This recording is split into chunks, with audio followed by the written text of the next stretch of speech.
이번에는 조금 메인 코드에선 좀 벗어나서 좀 개발 도구적인 코드에 대해서 한번 이야기를 해볼게요.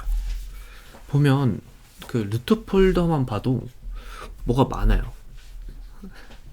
많죠? 그 터보.js 뭐 이런 거 그렇다 쳐도 키닙, 뭐 컨비니언트, 싱크팩 얼씨, 뭐 소트 패키지, 마크다운 링크에 뭐 디펜서시 사이클러까지, 이게 개발을 하다 보니까 생각보다 부족한 부분들이 보이고 그거를 이제 하나씩 잡으려고 이런 거 개발 도구를 넣게 되더라고요.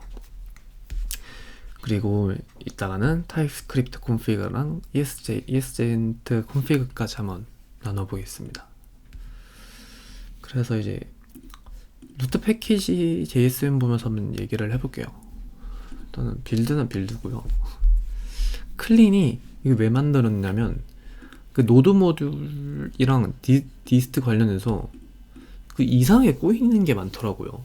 이게 마음대로 제가 세팅을 잘못한 것 같긴 한데, 아무튼 그래서 좀 귀찮을 때마다 귀찮아가지고 그냥 RMRF 해가지고 그냥 스크립트 만들었고요.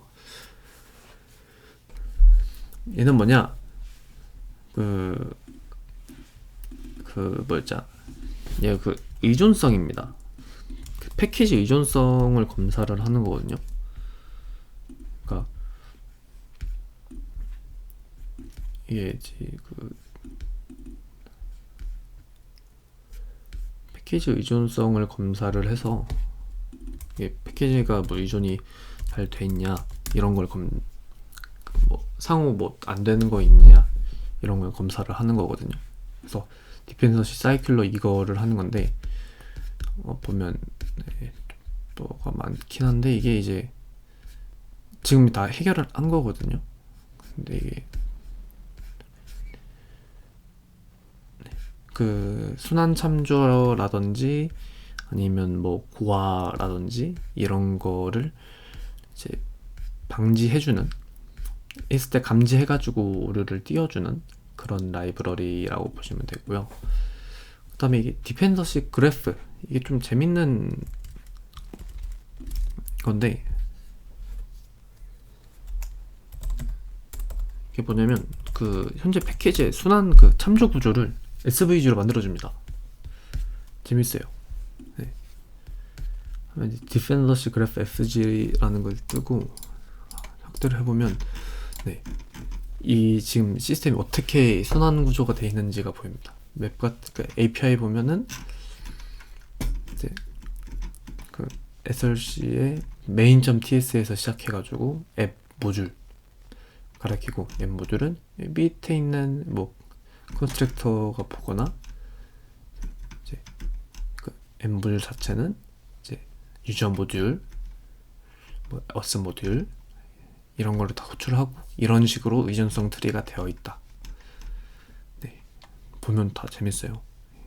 다 이런 의존성이 시각화된다는 게 생각보다 재밌습니다.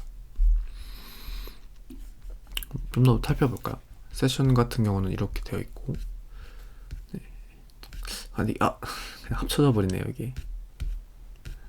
이건 좀 아쉽다. 네. 백엔드 코어가 이제 모듈화의 핵심인데 다 이제 index.ts 해가지고 다 가져왔고요. 헬스는 이렇게 하고, 시큐리티도 다양하고, 뒤로 갈수록 이제 참조를 많이 받고 있다라는 거다 보니까 그렇게 하고 있네요.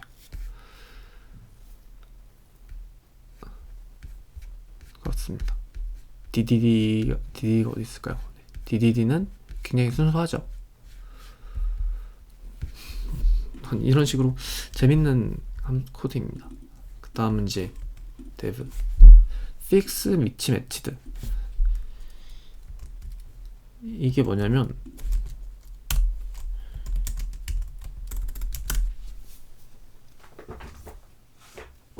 그 package.json인데 그 버전이 있잖아요. 라이브러리 버전, 그 의존성 버전 있잖아요.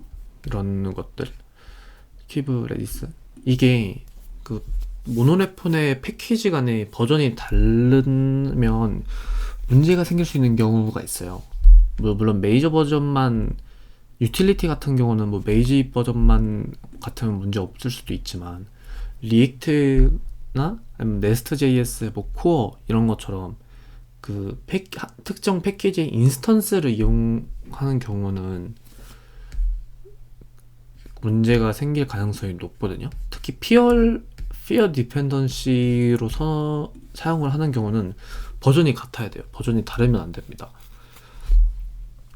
아마도요. 아마 이거 뭐 자동으로 이게 돼 있을까 봐 메이저 버전만 같으면 따라가긴 할 텐데, 아무튼 그래서 버전을 맞춰주는 게 중요합니다. 그래서 이 픽스 미스매치라는 걸 통해서 만약에 모노레폰의 패키지 간의 의존성의 차이가 생기면 그거를 발견해가지고 가장 최신 버전을 사용하고 있는 패키지의 의존성 버전으로 통일을 시켜줍니다. 네, 그런 걸 해주는 게 이제 미스매치라는 거고요. 그 포맷 같은 경우는 프리터인데 포맷 pkg가 있습니다. 이거는 package.jsn을 포맷을 해주는 거예요. 이게 처음에는 이게 상관이 없는데 만약에 너무 많이 쌓여요. 그래서 뭐 이렇게 돼 있어. 이렇게 돼 있어. 알아보기 싫죠. 그럴 때 이제 포맷을 해주면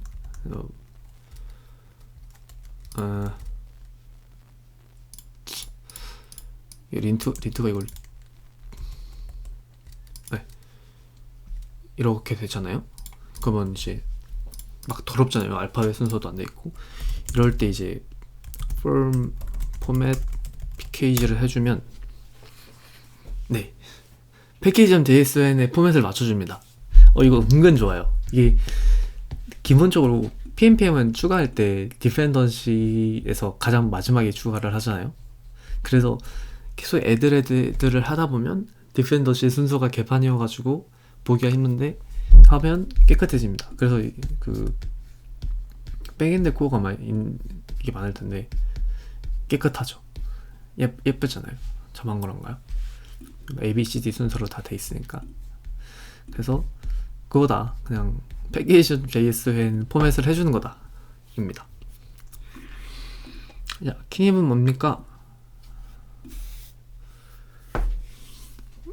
키닙은 이제 타스크 모노 리팩토링을 할 때 쓰는 거거든요. 네. 그래서 지금이 어느 정도 해결했는데도 아직 남아있긴 한데, 이제 사용되지 않는 파일이나 사용되지 않는 의존성이나 뭐 순환 참조 뭐 이런 것들을 하는 겁니다. 그래서 리프레시 토큰 if 에러가 사용되지 않고 있다라는 거고요. 뭐 create session flow이 flow 타입이 익스포트 됐는데 unused 됐다. 그리고 뭐 프리즈마 클라이언트가 dev 디펜던시에 있는데 사용되지 않고 있다. 이렇게 되는 겁니다. 그래서 편합니다. 네. 그래서 한번 리팩토링 해서 전체적인 의존성을 점검할 때 키닙을 쓰면 굉장히 좋은 것 같아요. 그래서 저도 한번 키닙을 써가지고 한번 전체적인 리팩토링이랑 의존성 정리를 하긴 했는데, 지금 아직 개발 단계라서 빡세게 의존성을 잡을 필요는 없어서 이 정도로 놔뒀고요. 물론 처음에 할 때는 이것보다 훨씬 많았습니다. 그래서 그걸 많이 잡았어요. 키닙 같은 경우는 뭐 이 정도 세팅이 되어 있어요. 다음에 허스키, 프리페어 허스키가 있는데, 얘는 이제 커밋 메시지를 잡아주는 겁니다. 보면 이제 참고로 소트 패키지에서 이렇게 순서 지정할 수가 있습니다. 그렇고 허스키 보면 커밋 메시지랑 린트 스테이지를 할 수가 있는데, 첫 번째 린트 스테이지는 뭐냐? git 스테이지에 있는 코드를 커밋할 때 한번 린트를 실행을 시켜줍니다. 물론 기본적으로 VSC에 이게 있어서 웬만하면 린트가 깨질 일은 없는데, 뭐 자동 바꾸기 같은 거 해가지고 세이브 앤 포맷이 안 되는 경우가 있잖아요.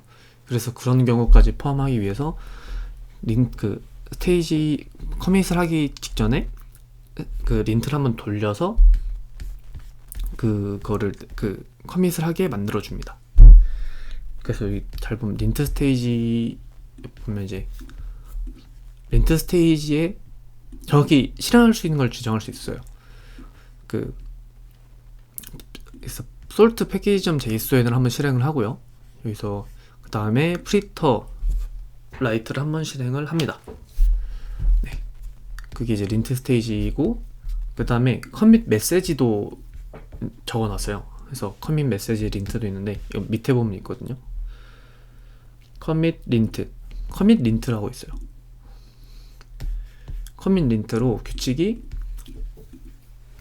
일단은 스코프가 스코프가 이제 깃이 뭐 타입이 있고 스코프가 있고 이제 헤더 메시지가 있잖아요. 서브젝트가 있잖아요. 네. 서브젝트인데 일단 타입은 그 지정된 걸로 해야 되고 기본 규칙이 있고, 스코프는 여기 밑에 있는 것 중에 하나만 하거나 아니면 없어야 된다. 그리고 서브젝트 케이스는 기본적으로는 로어 케이스만 되는데 전 한글을 쓰다 보니까 그냥 이거는 끊었습니다. 그렇게 해서 커밋 린트까지 컨피그 컨벤션까지 이제 만들어 놨어요. 그래서 만약에 이 커밋을 만약에 fit 1, 2, 3 이렇게 해버리면 커밋이 안 됩니다. 린트 스테이지가 거부를 해요. 그러면 그 1, 2, 3이 스코프가 이 중에 하나다 라고 말을 해줘요. 그리고 이제 커밋 메시지 린트를 봤으니까 진짜 린트를 보도록 하겠습니다. 자, ESLint 설정은 근데 사실 크게 없습니다. 몇 개 규칙만 추가를 해놨고, 좀 근데 이것도 사실 좀 더 계산해야 되긴 합니다. ESLint도 아직 완전 잡은 건 아니라서. 그래서 아무튼 베이스부터 보면 일단 레코멘디드를 그냥 적용을 해놨고요. 네. 그 다음에 터보 플러그인 적용해놨고 올리원 적용을 해놨습니다. 이거 CI에서는 빼야 되는데 어떻게 할지 모르겠네요. 해야 됩니다. 해놓을 겁니다 아마. 네. 그 다음에 플러그인 임포트 이제 unused 임포트, 그 unused 임포트는 에러 띄우고요. unused VAR은 off를 해놨습니다. 이거 아마 다른 것 때문에 그럴 거예요.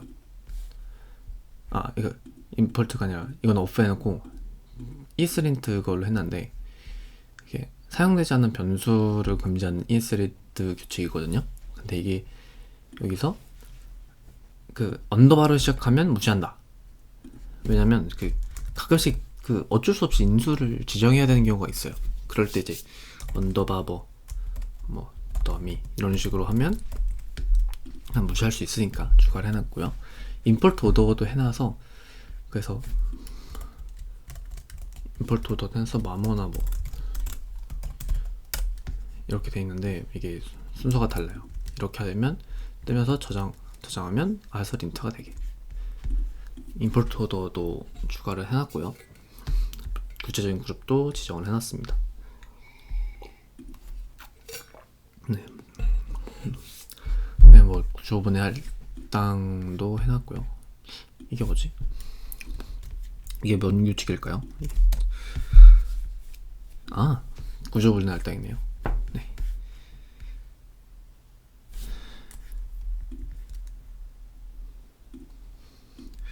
아무튼 구조분해 할당 관련입니다. 이제 하위는 뭐 크게 달라질 거는 없고요. Nest.js 같은 경우는 No Expression Statement라고 해서 사이드 이펙트가 있는 함수를 실행을 못하게 하는 걸 거예요. 예를 들면 가장 메인이 이제 main.ts 익스프레스 보면 app.get 이런 게 지금 이제 포트가 받아지니까 상관이 없는데, 이게 없으면 네, 유지 이펙트, 사이드 이펙트가 일으키는 식은 허용되지 않는다, 이렇게 돼 있고요. 그리고 가장 이거를 적용한 이유가 이게 생각보다 귀찮아요. 왜냐면 사이드 이펙트만 있으면 죄다 금지 시켜버리니까. 그리고 이것도 안 되거든요. 앱.뭐 b 이런 것도 이제 사이드 이펙트를 해가지고 허용 안 돼서 생각보다 귀찮은데, 근데 이거를 강제로 적용을 시킨 이유가 그것 때문에 그렇습니다. 그 리설트를 처리를 안 하고 그대로 넘기는 것 때문에. 예를 들면 이제 뭐 이런 게 있잖아요. 이게 그 유저 파사드가 그냥 뭐 컴페어 있잖아요. 이거 메일드 리설트 있는데, 만약에 이거를 이렇게 하면 안 돼요. 왜냐면 얘는 OK, 잠시만요.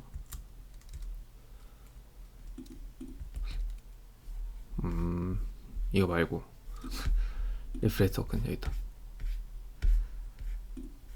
그냥 아무튼 그냥 호출만 해놓고 하면 안 되거든요. 뭐 이런 거 했는데 그냥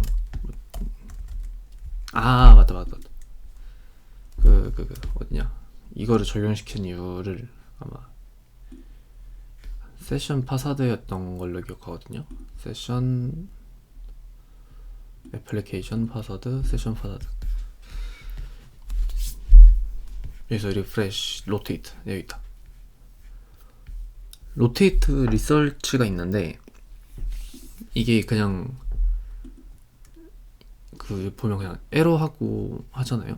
근데 이게 만약에 이거를 그냥 리서치 안 받고 그냥 이렇게 해버리면 문제가 생겨요. 근데 에러도 안 떠요. 타입 추론도 제대로 동작 안 하고. 이렇게 되면 안 되잖아요. 그러니까 휴먼 에러가 발생을 할 수가 있어서, 그래서 사실 원하는 거는 그 리설트를 반환하는 모든 함수는 할당을 하든지 보이드를 하든지 해야 된다 였는데, 근데 그 규칙이 안 되더라고요. 그 네버스로 전용 1S 린트 규칙이 있는데 그게 최신 업데이트 반영도 안 돼 있고 사용이 안 돼요. 플랫 컨피거 지원도 안 하거든요. 그래서 그냥 대신 좀 더 강력한 버전으로 이걸 만들었습니다. 그래서 사실 보이드 해도 원래는 오류가 뜬 애들이 많는데, 그냥 디스 이렇게 디스 해가지고 할당하는 것도 원래는 안 되는데 이거 허용해줬고요. 보이드 하면 그냥 무시하도록 했어요. 네, 어느 그냥 보이드를 그냥 반환값이 없다 이게 아니라 그냥 무시하겠다 이런 식별자로 쓰는 거죠. 뭐 좋은 방식은 아닌데 이렇게 해놨습니다. 그다음에 로컬 룰, 이거는 이제 메시지 할 영상에서 다루는데 직접 정의한 거거든요. 그래서 메시지인데 스태틱 코드를 정의를 안 하면 그 에러를 띄우겠다 합니다. 그다음에 only through 에러만 through 할 수 있다. any는 one 뭐 이런 것도 해놨습니다. Nest.js 라이브러리도 비슷하고요. 네. 익스프레스 멤버 어머시티, 이거는 퍼블릭은 적지 않고 생략을 한다 이겁니다. 넥스트랑 프리터는 아직 사용을 안 해서 나중에 해야 됩니다. 그래서 프리터 베이스도 어느 정도 수정을 해놨어요.